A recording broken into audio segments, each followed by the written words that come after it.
प्रशासन मुर्दाबाद, जिला प्रशासन मुर्दाबाद, जिला प्रशासन मुर्दाबाद, जिला प्रशासन मुर्दाबाद, जिला प्रशासन मुर्दाबाद, जिला प्रशासन मुर्दाबाद। विकासनगर के मलूकावाला क्षेत्र में पिछले कई वर्षों से संचालित द कंबाइंड पब्लिक स्कूल को अचानक बंद कर दिया गया है, जिससे सैकड़ों बच्चों के भविष्य पर संकट मंडरा गया है। स्कूल बंद होने की सूचना मिलते ही बच्चों के अभिभावक बड़ी संख्या में स्कूल परिसर के बाहर इकट्ठा हो गए और जमकर विरोध प्रदर्शन किया। अभिभावकों का आरोप है कि कुछ भूमाफियाओं ने स्कूल की प्रॉपर्टी को बेचा है, जिससे बच्चों की पढ़ाई बीच में ही अधर में लटक गई है। स्कूल के प्रधानाचार्य ने भी इस पूरे मामले में अनिल राठौड़ नामक व्यक्ति पर गंभीर आरोप लगाए हैं।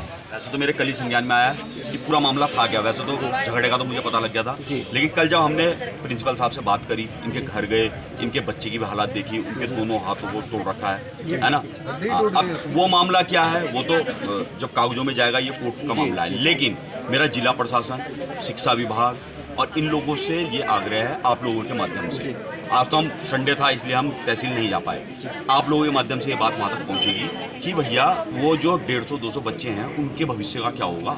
ये विवाद कोर्ट में चला गया, लेकिन वो 200 बच्चे कहाँ पढ़ेंगे। अगर ये बिल्डिंग पे बैरिकेडिंग हो गई है या आपने बंद कर दिया है, इसमें ताले लग गए हैं, तो जो आज से 2 महीने पहले बच्चे यहाँ पढ़ते थे वो बच्चे अब क्या सड़कों में पढ़ेंगे क्या। तो ये हमारा वादा है, इस मामले को बहुत आगे तक ले जाया जाएगा। लेकिन आज संडे था तो आप लोगों के माध्यम से, आप जैसे पत्रकारों के माध्यम से इस बात को हम पहुंचाना चाह रहे हैं। कल एसडीएम साहब को भी हम ज्ञापन देंगे और निचले से उच्च स्तर तक शिक्षा विभाग के जो भी बेसिक शिक्षा अधिकारी से, खंड शिक्षा अधिकारी से जो लोग होंगे उनको बुलाया जाएगा। उनसे ये पूछा जाएगा कि अब जो कल से ये सेशन शुरू होना था, इस सेशन के बच्चे जो पढ़ेंगे वो अब कहाँ पढ़ेंगे। तो सबसे पहला विवाद हमारा उन बच्चों का है कि वो 150-200 बच्चे कहाँ पढ़ेंगे। ये विवाद तो आज चला गया कोर्ट में, है ना। हुआ बहुत गलत है। जो हमने सुना है वो आपके सामने है। जिस प्रिंसिपल ने यहाँ अपना, डायरेक्टर साहब ने जितनी यहाँ बिल्डिंग बना दी है, उसको वो जो 30 साल तक लीज थी, वो 30 साल से पहले उसको ज़मीन को बेच देना बहुत बड़ा दुर्भाग्य है हमारे उत्तराखंड का। और भूमाफियाओं का जाल बहुत ज़्यादा फैलता जा रहा है। आज शिक्षा के मंदिर पे ये कदम उठाया गया है और कल आपके घरों से भी आपको निकाला जाएगा इन भूमाफियाओं के खिलाफ। अगर हम सब लोग इकट्ठे नहीं हुए तो ये तय है, ये भूमाफियाओं का अपना जाल बढ़ता जाएगा और इनके हौसले बुलंद होते जाएंगे। इसलिए इनके खिलाफ आवाज़ उठाएंगे। हम लोग इन सब लोगों के साथ हैं। कम से कम इस शिक्षा के मंदिर को तो हम ऐसे नहीं करने देंगे। बहुत सी बात है। मैंने 20 साल पहले इस गांव में 4 दुकानों में स्कूल खोला। मैंने, ये लेडी मेरे यहाँ काम करने आती थी, 15 साल से मेरे यहाँ 20 साल काम किया लगभग। इसके 5 बच्चे थे, 24 साल की मेरी विधवा थी। इसके 5 बच्चे मैंने 12वीं तक पढ़ाए, 2 बेटियाँ नहीं पढ़ी, 3 बच्चे पढ़ाए।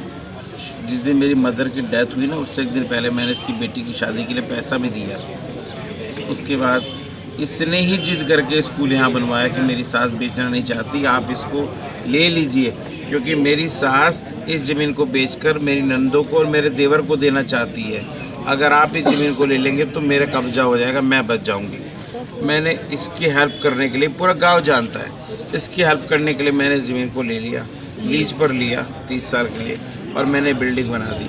पूरा समाज जानता है। ये आदमी जिस दिन से मैंने बिल्डिंग बनाई, ये अनिल कुमार व्यक्ति, इसने पता नहीं कितनी बार पंगे किए और पुलिस 3-3 दिन तक यहाँ पड़ी रही सर, 3-3 दिन तक पड़ी रही। और हर बार ये पुलिस को पैसा देता है और पुलिस गायब, पुलिस पैसा देता है, पुलिस गायब। इसका प्रत्यक्ष उदाहरण ये है कि आज इतने दिन हो गए, रिपोर्ट भी, पिटाई भी हुई, सब कुछ भी हुआ, और मुझे मेरी जो रिपोर्ट दर्ज हुई वो व्यापार मंडल के अध्यक्ष द्वारा परसों जब वो गए तो वो कह रहे हमारे संज्ञान में ही नहीं है। सर, आज जो विवाद यहाँ पर देखने को मिल रहा है, ये क्या विवाद है? विवाद ये है, कल से स्कूल खुलना है जी, और इसने हम यहाँ सफाई करने के लिए आए। इसने ये इसमें रेलिंग लगा दिया, यहाँ पर सारे ताले बदल दिए हैं इस मेड ने। इस मेड ने सारे ताले बदल दिए, चाबी इसके पास रहती थी स्कूल की, इन सारे ताले बदल दिए। कल से स्कूल नहीं खुल रहा है, ये नहीं खोलने दे रही है। सर, स्कूल का नाम क्या है? The combined public school. कितने बच्चे पढ़ते होंगे? लगभग 150 से ज़्यादा बच्चे पढ़ते हैं। अच्छा, करीब 180 बच्चे। और हाँ, एक बात मैं आप लोगों को बताना चाहता हूँ। ये मुझे कहता है कि मैं 100-150 बच्चों को सुला दूंगा, जब पानी की टंकी में जहर डाल, पानी की टंकी में जहर डाल दूंगा।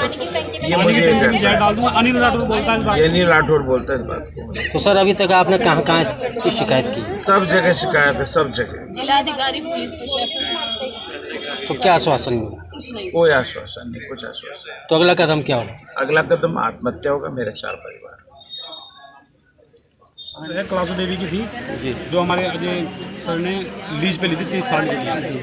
30 साल के लिए लीज पे लेने के बीच में ही ये पूरी की पूरी बिल्डिंग अजय सर ने बनाई है। लगभग 12 साल से अजय सर यहाँ पे स्कूल चला रहे हैं इस बिल्डिंग को बना करके। हमारे बच्चे भी जो स्कूल के अंदर पढ़ते हैं, हम तो अपने बच्चों के भविष्य के लिए आए हैं कि हमारे बच्चों का भविष्य कैसा होगा। नया शासन कल से स्टार्ट होने वाला है और उसको देखते हुए स्कूल बंद है। इन्होंने इधर बैरिकेटर लगा दिया 2 दिन के अंदर और ये पूरी की पूरी प्लानिंग कलासो देवी की और अनिल राठौर की है। और इन्होंने एक फर्जी तरीके से इस ज़मीन पे बिल्डिंग बनने के बावजूद भी इस ज़मीन को खाली दर्शा करके इसकी रजिस्ट्री करा दी गई है। ये लोग स्कूल को खोले और ये स्कूल खोलने नहीं दे रहे हैं। अच्छा। ये कह रहे हैं कि स्कूल नहीं खुलेगा और ये बिल्डिंग मेरी है, इस पर मेरी संपत्ति है। इसने बाहर भी बोर्ड लगा दिया इस पर और स्कूल का जो वो था ऊपर लिखा हुआ था उस पर कालिज पोत के उसको बंद कर दिया। द कंबाइंड पब्लिक स्कूल जो बोर्ड पे लिखा हुआ था वो भी बंद कर दिया है। और एक बात और भी है, और भी ये हमारे बच्चे स्कूल के अंदर पढ़ रहे हैं। अगर हम बच्चों को स्कूल के अंदर भेजते हैं, इसने ये कहता है कि पानी की टंकी में मैं जहर डाल के जान से मारने की धमकी दे रहा है कि पानी की टंकी में जहर डाल दूंगा, सारे के सारे बच्चों को सुला दूंगा। अब हमारे बच्चों की जिम्मेदारी किसकी होगी?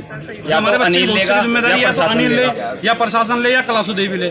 अगर ऐसी कोई घटना घटती है तो या तो उसमें कलासो देवी जिम्मेदार है या प्रशासन जिम्मेदार है या फिर अनिल राठौर जिम्मेदार है। और अब हमें तो अपने बच्चों को अब नए सत्र के लिए हमारे पास और हमारे पास इतना पैसा नहीं कि हम स्कूल में किसी में डाल दें। और एक बात और, लास्ट 6 महीने बचे हुए सत्र के लिए, तो अब बच्चों को कहाँ भेजें 6 महीने के लिए? हमें ये जवाब चाहिए अनिल राठौर से और प्रशासन से ये जवाब चाहिए। पढ़ रहे होंगे 150 से 200 बच्चे 150-200 बच्चे हैं जो पढ़ रहे हैं और इनका सबका रिकॉर्ड अंदर है। अब वो अंदर है या नहीं है, अगर वो इधर उधर हुआ। ये जो स्कूल है यहाँ पर लगभग कितने वर्षों से ये स्कूल यहाँ पर? यहाँ पे लगभग 12 से 15 के करीब कंप्लीट स्कूल पहले कभी किसी ने दावा किया है इस प्रॉपर्टी का? पहले ये स्कूल पहले कोई यहाँ पे 4 दुकानों के अंदर था। उसके बाद यहाँ पे राम प्रसाद मास्टर जी हैं, उनकी बिल्डिंग में आया। फिर इनके बीच में क्या बातचीत हुई, उसके बाद ये स्कूल यहाँ पे बनाया। इन्होंने 30 साल के लिए लीज पे ली है। उसके बाद ये बिल्डिंग इतना बड़ा कंस्ट्रक्शन खड़ा करा है इसमें। और आज अनिल राठौर कहता है कि ये कंस्ट्रक्शन मैंने बनाया है। तो 13 मई को इसकी रजिस्ट्री हुई। 13 मई के बाद इतना बड़ा कंस्ट्रक्शन बन गया। संभव है कि हो सकता है 12 दिन के अंदर इसमें प्रशासन कितना मौन है? प्रशासन की तरफ से कोई भी कार्रवाई नहीं। क्या लग रहा है किस तरह का षड्यंत्र यहाँ पे चल रहा है? ये षड्यंत्र भूमाफियाओं का है। भूमाफियाओं का है। अब ऐसे तो वो आज स्कूल पे कब्जा किया है, जहाँ इतने लोग खड़े हैं, कल किसी की जमीन पे घर पे जाकर कब्जा कर लेंगे। तो ये तो गलत हो रहा है ना। तो हमें तो आश्वासन चाहिए। और तो पूरे गांव का विरोध यहाँ पर जी हाँ, जो अभिभावक है यहाँ पे कम से कम 100 बच्चों के बलुक्का वाला से ही बच्चे पढ़ते हैं। कल जो ये तो हमारे साथ अभी हम खड़े हैं, तो इस बात की कंप्लेंट की है उच्च अधिकारियों से? ये सर ने कंप्लेंट भी की है पर कोई कंप्लेंट है, लेकिन उधर से कोई आश्वासन अच्छा, रिस्पॉन्स नहीं मिला है कोई आश्वासन नहीं है। अभिभावकों ने कहा कि एक ओर बच्चों की पढ़ाई रुक गई है, दूसरी ओर कल स्कूल में मारपीट की घटना से माहौल और भी तनावपूर्ण हो गया है। इस घटना का वीडियो भी सोशल मीडिया पर वायरल हो रहा है, जिससे मामले ने और तूल पकड़ लिया है। स्थानीय लोगों ने प्रशासन से इस पूरे मामले में सख्त कार्रवाई की मांग की है ताकि बच्चों का भविष्य सुरक्षित रह सके और दोषियों के खिलाफ सख्त कार्रवाई हो सके।